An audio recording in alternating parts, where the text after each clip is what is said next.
In today's video, I am going to be breaking down Kawhi Leonard and his isolation basketball moves. Let's get down, let's check them out, let's see how we can play just like Kawhi Leonard or better so that we can be amazing NBA All-Stars ourselves.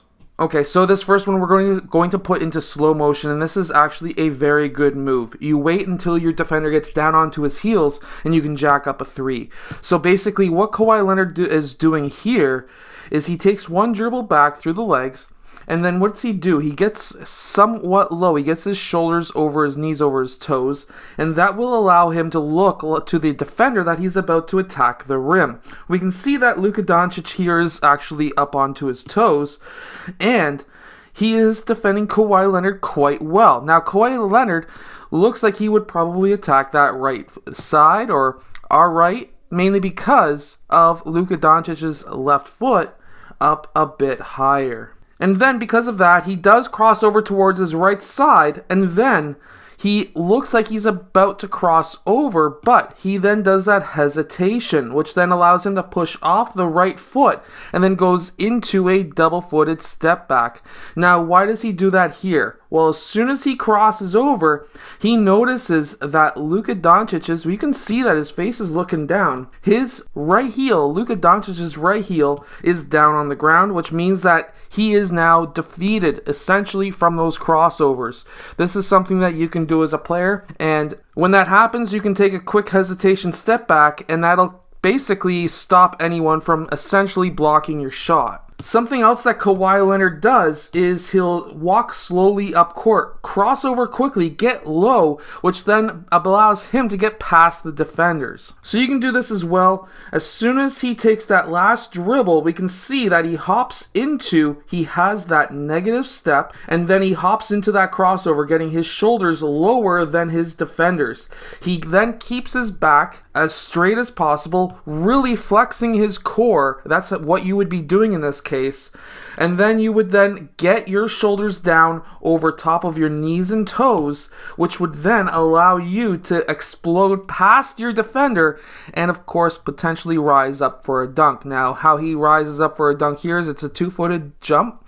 He goes heel-toe on his right foot, and then when he stomps his left foot down, he stomps down with his toes. He then starts to straighten out his back, which will allow him to get that vertical to be able to dunk that ball. Of course, height and fitness does help, but of course, footwork when dunking is extremely important as well. Now we can see this once again. He does not use that screen. He crosses over away from it, crosses over a few times, gets his defender down onto their heels, and then he's able to rise up for a shot. This is something that you can do as a player very, very successfully. And all you need to do is to cross away, potentially away from a screen in some cases, and that's what we see here.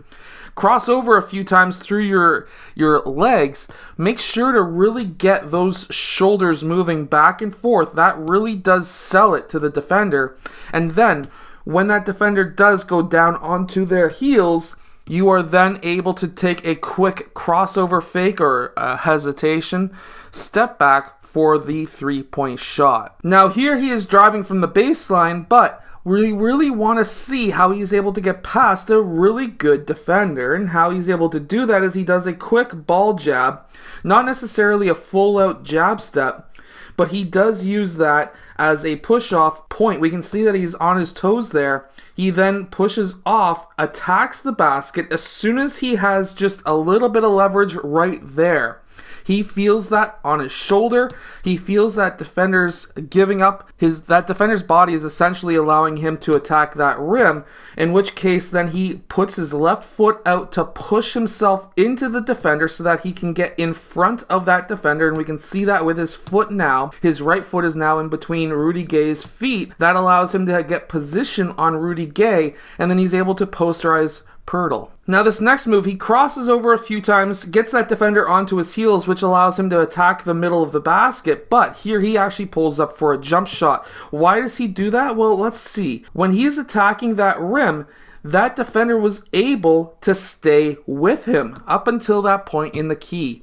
He then pushes off, gathers on his right foot, pushes off, then goes right left. See that? Watch that footwork. His feet now are lined up with the basketball net, shoulders are not lined up yet, but when he turns, he goes right foot, left foot, which then gives him the power to get up into the air, allows him to slightly drift backwards or sideways, roughly 45-degree angle in my opinion. And then when he does this, he is not leaning in any direction. His body is straight up in the air. This is what will allow you right, left, to be able to have your body straight up in the air, which is extremely important because if you're leaning in your shot, it's going to be extremely hard. A fadeaway is not when you're leaning, it is when you're drifting. And he's able to hit that shot because of that. Now in this next move, what we see is he's about to use that screen, but LeBron James is able to get through that screen quite easily. And then Kawhi Leonard has to take a step back, and he needs to really, at this time, gauge what LeBron James is going to do. Now LeBron James, he's a very quick player, very strong player. His shoulders are over his knees, over his toes, which is going to be a very stable defensive positioning. But with Kawhi Leonard, he wants to get LeBron James either off balance or onto his heels. And that's what we're going to see here. LeBron James at this point is now no longer balanced. His shoulders are well past his knees, which now means that LeBron James, if he was to reach or block a shot or whatever, is going to actually be jumping forward or moving forward. And Kawhi Leonard then sees this. He does a quick hesitation crossover, killer crossover if you want to call it that, towards the left side. And then he's able, after he does that crossover, he does almost a stutter step where he goes, pushes off from the left, goes right left. See that negative step? That's what you really want to try and really go for, really aim for. Because with a crossover like this is going to allow this defender to think, oh, you're just going to cross up and come back the opposite direction. I'm going to stay on my side. And that's what we see LeBron James do here. But with that negative step where he hops into left, right, left, that allows him to get past LeBron James, and there's not really much that he can do. I hope that this video has helped you become a better basketball player. Really quickly, go down in the description and go check out all of the equipment that I use with myself as well as my clients. I hope that you've enjoyed today's video. Hit that like button, subscribe, and I will see you guys again next time.